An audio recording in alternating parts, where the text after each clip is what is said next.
It's time for Declare Your Independence with Ernest Hancock. Believe me when I say we have a difficult time ahead of us. But if we are to be prepared for it, we must first shed our fear of it. I stand here without fear because I remember that I am here not because of the path that lies before me, but because of the path that lies behind me. I remember that for 100 years we have fought these machines. And after a century of war, I remember that which matters most. We are still here! Tonight, let us make them remember we are not afraid!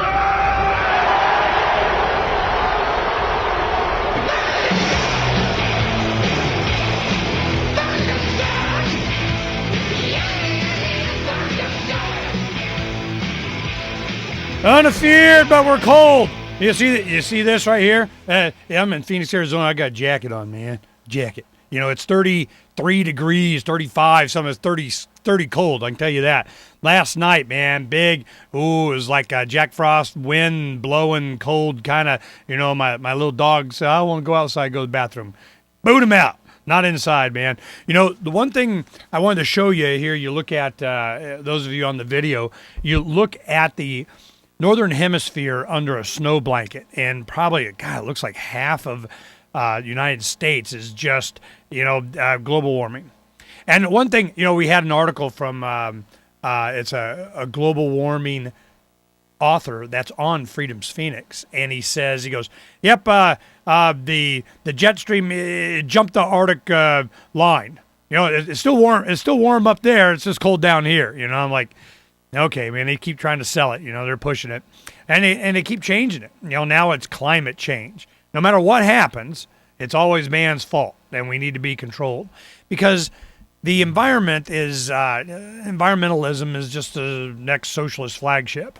It's, all collective. We one people, one planet, one worldwide evolution. They want to do this. This is what's going to happen. Now, we're going to go ahead and talk about Egypt a little bit here, but I want to show you this. InfoWars had this up. I'm going to play for you just a report and tell you what I knew in 2000.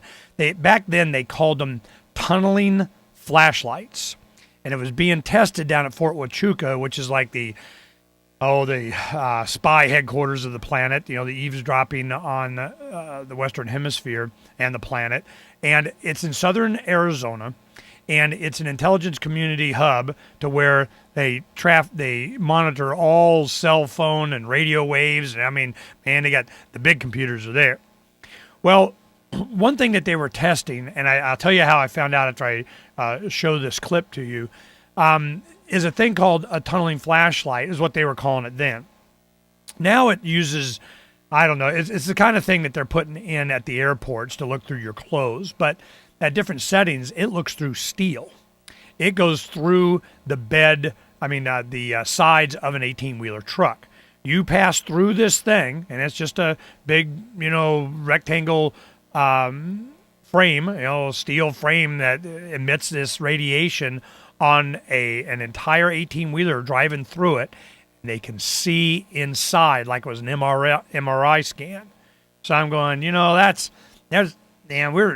think you got it bad from radio waves and cell phone towers and all this stuff? I mean, dang, if this isn't bad. And they want you to drive through it. Stay in the car. They're just going to radiate you with stuff that we can see through steel on. Wow. Let's go ahead and watch this, and we'll talk about it here in a little bit. We have new information on this breaking news. Hundreds of truck inspections on Interstate 20 in the past few minutes. We confirm this is all part of a counterterrorism operation.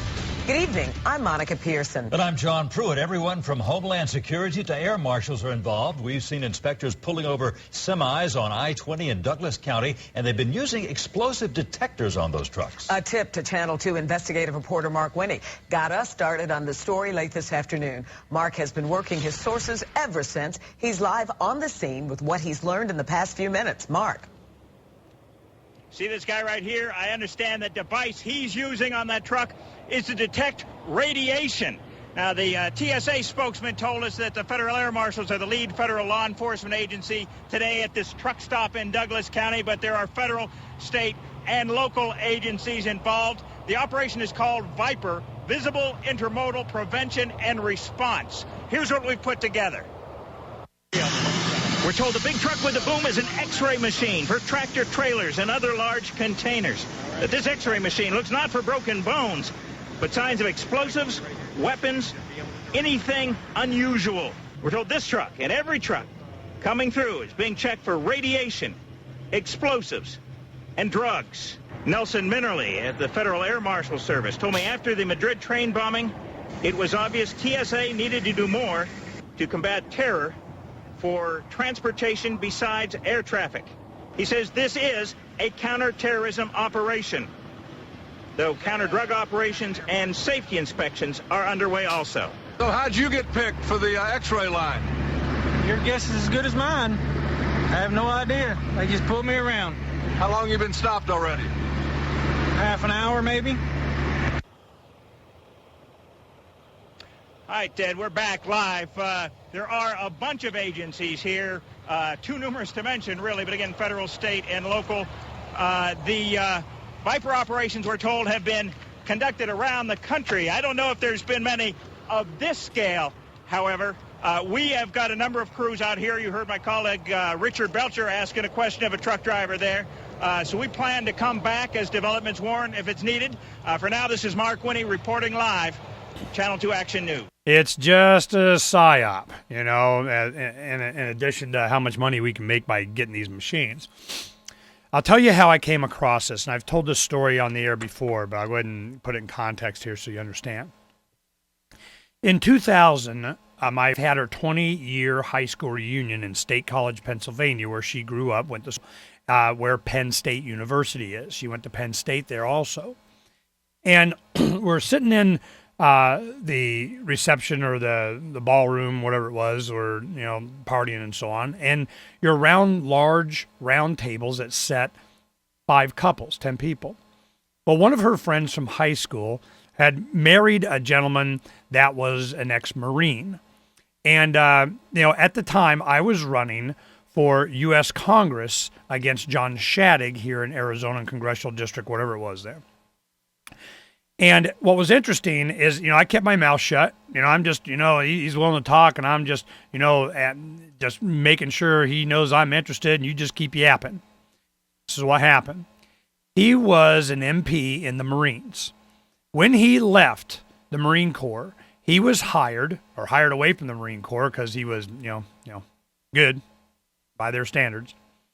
And he worked for a private company that was developing these, what they called tunneling flashlights. It was a new type of radiation that was able to see through metal. So what they did is they were demonstrating, because I said, yeah, we're from Arizona. We live in Arizona. Oh, yeah? Well, I'm spending a lot of time in Arizona. As soon as I leave here, I'm going back there. Oh, yeah, really? Where? Fort Huachuca. When you say Fort Huachuca, right away I know your intelligence community. Oh, are you in the military? Oh, I was ex-Marine, MP. Now I work for a private company. We're doing a demonstration of a new technology there, blah, blah, blah, blah, blah. Oh, I find that very interesting. Pray tell. So he's just yammering on for, at least a good hour. And I'm just asking all the right questions and, you know, and squeezing bicep. Oh, you're just so strong. You must lift a lot, and knowing you're so cute and whatever, to get him to keep talking. Now, as he was talking, you know, I'm thinking, I know some people in Tucson that are familiar with Fort Huachuca. They got friends down there, a lot of libertarian activists and so on. I get some good information. As soon as I get home, I'm sending an email.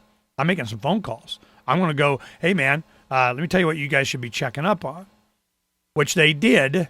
And within 2 days, it was all over the newspapers down there. And they had the Congressman Colby down there in southern Arizona having to, you know, give an explanation of what was going on. When we come back, I'm going to tell you what he said, what it was they were doing, and how certain I knew what was coming. Because, you know, we didn't need the TSA or any terrorist threat for us to get surveilled and scanned. They already had this planned a long time ago. We'll talk about it when we come back in just a little bit.